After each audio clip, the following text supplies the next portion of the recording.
Alrighty, video number 2 here. Cool, so we're gonna do the ravioli course next. What we're gonna do is maybe we'll drop some stuff on the next course now too as well as we're setting up the ravioli. So we'll go through kind of our ingredients for the ravioli first. So what we have here is some roasted butternut squash.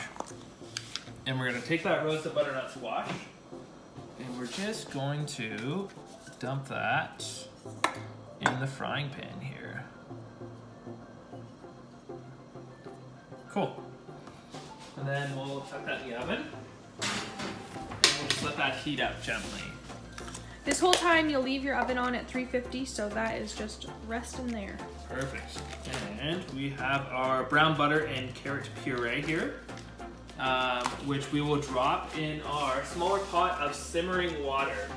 So that's kind of on like minimum heat. She's just nice and hot, but just kind of simmering there. And we'll set that in there. And then because we don't want to spend all night cooking food, we will also drop our puree for our next course too as well, which I will talk about when I bring it out in the simmering water, and that can just hang out there. As well as we will fire our pork portion and our cabbage portion, which I will talk a bit about when we get to that on the next course. Alrighty, perfect. So we have our 3 raviolis. Now these raviolis are stuffed with some braised lamb neck, which we got from our friends at Secret Land Farms, just outside of Flushington. So they are dairy breed lamb, which makes it very mild, kind of in the lamb flavor, but very rich and creamy. We have some toasted and spiced hazelnuts. And Hannah can kind of talk a little bit about those hazelnuts. Those are from a producer called Jules Under the Kilt, which they actually grow hazelnuts, pecans, and walnuts. Where are they? Just outside of Guelph. Yeah. And we also have, from Secret Land Farms, we have some 3-year-old Pecorino cheese, which is very, very sharp and incredibly delicious. Cool, so we're gonna go into kind of cooking these raviolis. So I kind of talked about the oil before, so what we'll do is we'll take a little bit of oil and we'll put that in our pasta water. And then we'll just make sure that our pasta water is boiling, as well as some salt in our pasta water too. We wanna make sure our pasta water is seasoned. Now, most people are like kind of, not so generous on the salt. You want to make sure that you have a good amount of salt in your pasta water because that's going to help with seasoning your pasta. Perfect. Okay, so that water's just kind of coming up to a nice little boil there, which is perfect. So what I like to do when I drop my ravioli or pastas, so I like to give that water just a little bit of spin. And I used a little slotted spoon there too as well. So we'll just 1, 2, 3, 4, 5, 6. And those should take about 4 to 5 minutes roughly to cook. So what we'll do is we'll just set a timer here. Perfect. Awesome. We'll let those go, and that spinning kind of helps them from sticking from the bottom. And yeah, you just kind of want to let them cook there. The dough should be a little bit stiff, so it should have a really nice texture when it comes out, and that'll heat up that nice lamb on the inside. I have this like little container here. You can use like a baking pan or a plate or whatever.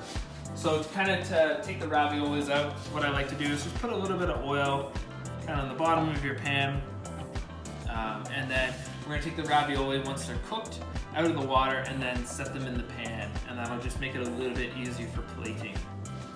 How are they looking? Oh, they're starting to float a little bit. That's a good sign. They're still a little bit stiff. So, this carrot puree doesn't take long to heat up. So what we'll do is, this is nice and warm now. So we'll take this carrot puree to the bag. And grab one of those containers. Yeah, a little container here. Whatever container or bowl you have at home will work great. And then we'll just kind of cut this bag open.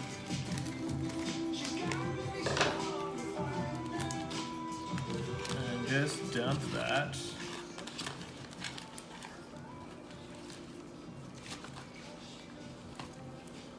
Perfect, all that puree into the little container. So like Hannah said, we have a pretty generous portion with everything, so you don't have to use all of it, or you can use all of it if you want. Now the pork will take, that I put in, about 15 minutes to reheat. It's already been roasted, so it's just basically bringing that internal temperature back up.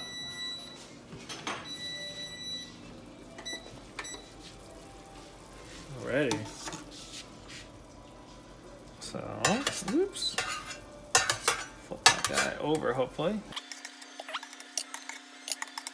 So, those raviolis are beautifully cooked. Still a little bit of texture to the noodle, which is kind of what you want. You don't want it like super, super soft, but nice and hot. Alrighty, so we're gonna kind of work in kind of a little bit of a half oval. So what I like to do is take a good spoonful of sauce and then kind of angle it down and then kind of just drag my spoon a little bit. Then you can do even a little bit more if you wanted to. And see how I'm using the tip of that kind of pointy spoon to kind of keep that oval shape.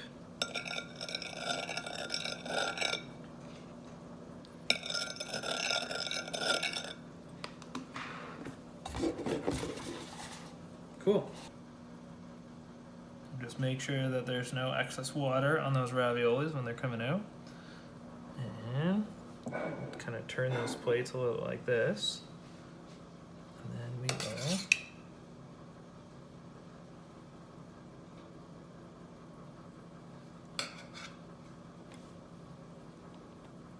so again, kind of working on those like 3-point system.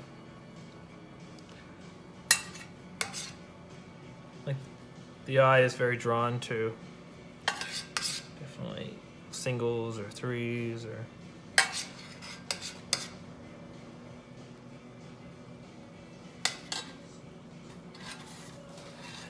alrighty. Beautiful mustard greens here on this one. Your squash is in the oven too. Right, my squash in the oven. Thanks, Ann. That squash is even nice and warm now. Kind of just set it down here. Grab our spoon.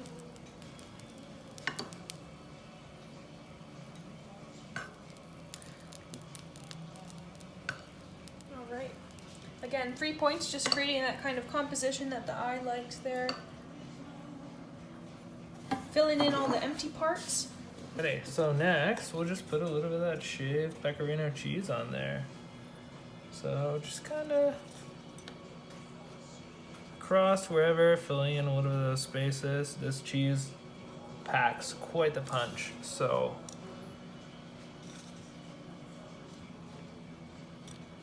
a little goes a long way. Cool. Alrighty.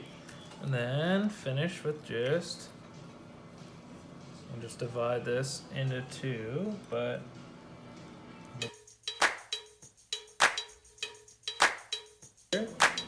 from New Life, and we'll just garnish the dish with it. Add a little bit of color, a little tiny bit of spice to this dish.